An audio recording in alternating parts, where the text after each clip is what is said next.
ഈ ഉപദേശങ്ങളൊക്കെ ക്രോഡീകരിച്ച് പഴയ കാലത്തൊക്കെ അനേക വിശുദ്ധന്മാർ അതിനെക്കുറിച്ച് എഴുതിയിട്ടുണ്ട്. വെസ്റ്റ്മിനിസ്റ്റർ ഷോർട്ടർ കാറ്റക്കിസത്തിൽ ദൈവത്തെക്കുറിച്ച് ഒരു മനോഹരമാകുന്ന ഡെഫിനേഷൻ കൊടുത്തേക്കുന്നത് ഇങ്ങനെ, ഞാനത് വായിക്കാം.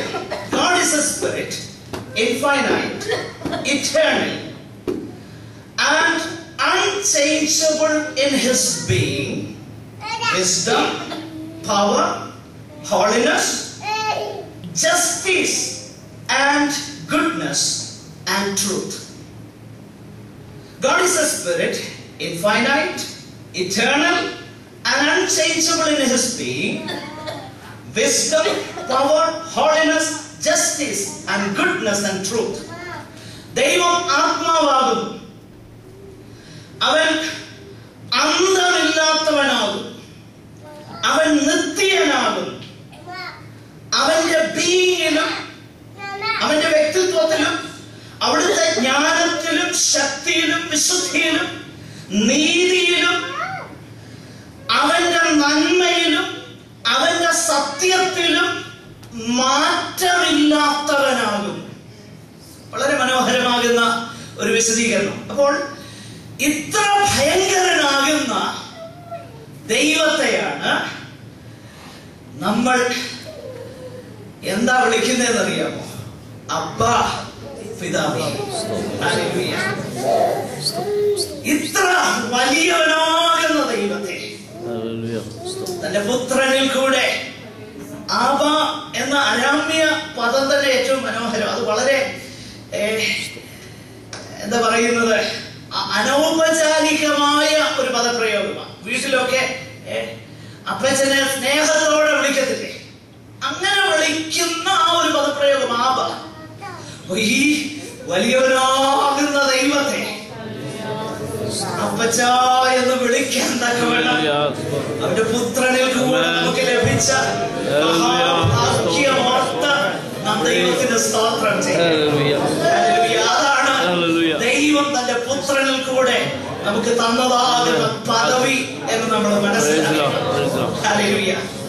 യേശുകർത്താവ് ഇങ്ങനെ പറഞ്ഞു, നിന്നെയും നീ അയച്ചവനാകുന്ന ഏകസത്യ ദൈവമാകുന്ന നിന്നെയും നീ അയച്ചവനാകുന്ന യേശു ക്രിസ്തുവിനെയും അറിയുന്നത് നിത്യ ജീവൻ. അത് തന്നെ എന്താകുന്നു? നിത്യ ജീവനാകുന്നു. ഈ ദൈവത്തെ അറിയുവാൻ, അനുഭവിപ്പാൻ ദൈവം നമുക്ക് ഭാഗ്യം തന്നതോർത്ത് ഞാൻ പറഞ്ഞല്ലോ, ദൈവം ഇത്ര മഹാനാണ്. We are so finite. നമുക്ക് നമ്മുടെ പരിമിതികളിൽ നിന്നുകൊണ്ട് നമ്മളിത് ചിന്തിക്കുന്നത്. എങ്കിലും ദൈവവചനത്തിൽ രേഖപ്പെടുത്തിയിരിക്കുന്ന ചില കാര്യങ്ങൾ പെട്ടെന്ന് നമുക്ക് മനസ്സിലാക്കുവാൻ തക്കവണ്ണം ഞാൻ താല്പര്യപ്പെടുകയാണ്. വേദപുസ്തകത്തില് ദൈവത്തെ കുറിച്ച് പ്ലൂറൽ ഫോമിൽ പറഞ്ഞിരിക്കുന്ന അല്ലെങ്കിൽ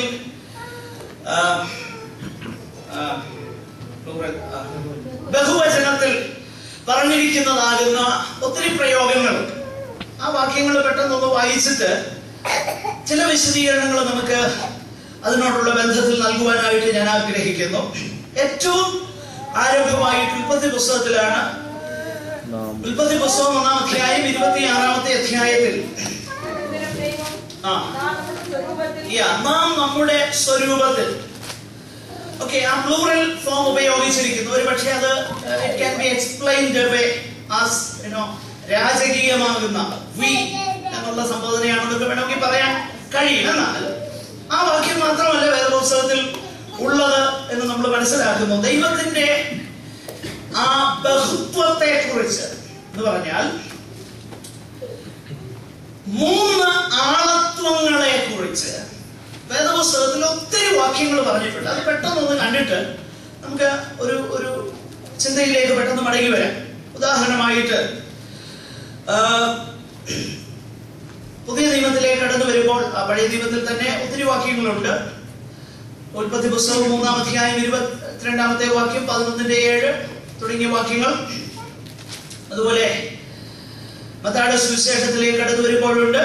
അതുകൂടാതെ ലൂക്കോസിന്റെ സുവിശേഷത്തിലേക്ക് കടന്നു വരുമ്പോൾ കർത്താവിന്റെ ജനനത്തോടുള്ള ബന്ധത്തിൽ വിശുദ്ധ ലൂക്കോസ് രേഖപ്പെടുത്തിയിരിക്കുന്ന ഒരു പദപ്രയോഗമുണ്ട്. 1-ാം അധ്യായം അതിന് 35-ാമത്തെ വാക്യം. പരിശുദ്ധാത്മാവ് നിന്റെ മേൽ വരും. അത്യുന്നതന്റെ ശക്തി നിന്റെ മേൽ നിഴലിടും. ആകയാൽ സംഭവിക്കുന്ന വിശുദ്ധ പ്രജ ദൈവപുത്രൻ എന്ന് വിളിക്കപ്പെടും. നോക്കുക, 3 കാര്യങ്ങൾ അവിടെ നമുക്ക് കാണാൻ കഴിയുന്നുണ്ട്. ഒന്ന്, അത്യുന്നതൻ, അല്ലേ? അത്യുന്നതനാകുന്ന ദൈവത്തെ കുറിച്ച് പറയുന്നു. പിന്നെ ആരെ കുറിച്ച് അവിടെ പറയുന്നു? പരിശുദ്ധാത്മാവിനെ കുറിച്ച് പറയുന്നു. പിന്നെ വിശുദ്ധ പ്രജയെ കുറിച്ച് പറയും. എന്ന് പറഞ്ഞാൽ പിതാവാകുന്ന ദൈവത്തെ കുറിച്ചുള്ള റെഫറൻസ് ഉണ്ട് അവിടെ. പിന്നെ പരിശുദ്ധാത്മാവിനെ കുറിച്ച് കാണുന്നു. നമ്മുടെ വാഴ്ത്തപ്പെട്ടവനാകുന്ന കർത്താവിനെ കുറിച്ച് കാണുന്നു. മത്തായിയുടെ സുവിശേഷം 3-ാം അധ്യായം 16-17 വാക്യങ്ങളിൽ കർത്താവിന്റെ സ്നാനത്തോടുള്ള ബന്ധത്തിൽ നമ്മൾ അവിടെ വായിക്കുന്നത് ഒരു കാര്യമുണ്ട്. കർത്താവ് സ്നാനപ്പെടുമ്പോൾ പരിശുദ്ധാത്മാവ് പ്രാവെന്നതുപോലെ അവന്റെ മേൽ വരുന്നു. സ്വർഗത്തിൽ നിന്നും ഒരു ശബ്ദം കേൾക്കുന്നു, ഇവൻ എന്റെ പ്രിയപുത്രൻ. പിന്നെ തൃത്വത്തിൽ രണ്ടാമനാകുന്ന യേശു കർത്താവിനെ അവിടെ നമുക്ക് കാണാൻ കഴിയുന്നു. ഡിസ്റ്റിങ്ക്റ്റ് ആയിട്ടുള്ള വ്യത്യസ്തമാകുന്ന വ്യക്തിത്വങ്ങളെ കുറിച്ച് നമ്മൾ കാണുന്നു. മത്തായിയുടെ സുവിശേഷം 28-ാമത്തെ അധ്യായത്തിൽ അതിന്റെ 19-ാമത്തെ വാക്യത്തിൽ ആ ബാപ്റ്റിസ്മൽ ഫോർമുല നമ്മുടെ കർത്താവ് തരുമ്പോൾ പിതാവിന്റെയും പുത്രന്റെയും പരിശുദ്ധാത്മാവിന്റെയും നാമത്തിൽ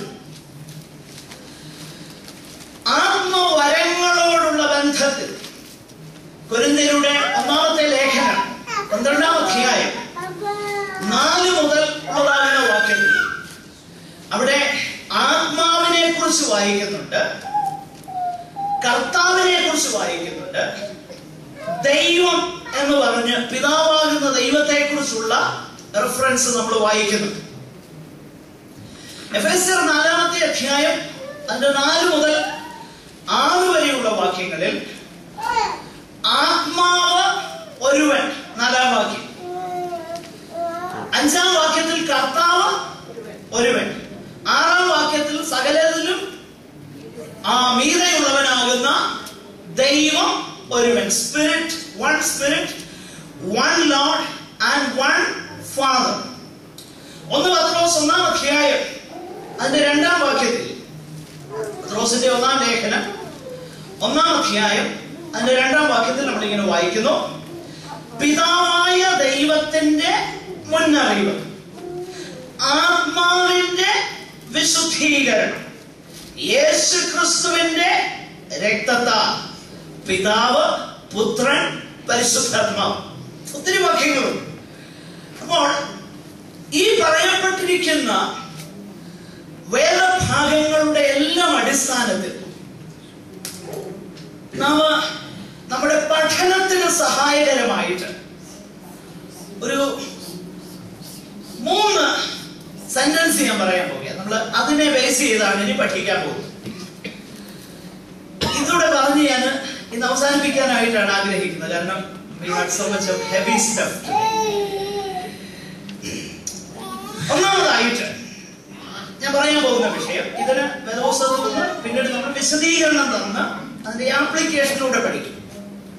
ഇപ്പോഴാ കാര്യം വെക്കണം. ഒന്ന്, God is 3 persons. ദൈവം 3 ആളത്വങ്ങൾ ആകുന്നു. God is 3 persons. ഇത് ഞാനിങ്ങനെ ഒറ്റ വാക്കി പറഞ്ഞെങ്കിലും വേദപുസ്തകത്തിൽ നമ്മൾ അത് പിന്നീട് അത് പഠിക്കും. രണ്ടാമത്, each person is fully God. ഓരോ വ്യക്തിയും പൂർണ്ണമായും ദൈവം ആകുന്നു. മൂന്നാമത്തെ സ്റ്റേറ്റ്മെന്റും വളരെ പ്രാധാന്യമുള്ളതാണ്. There is only one God. ദൈവം ഒരുവനാണ്. ശ്രദ്ധിക്കണം, ദൈവം 3 ആളത്വങ്ങളാകുന്നു. ഈ 3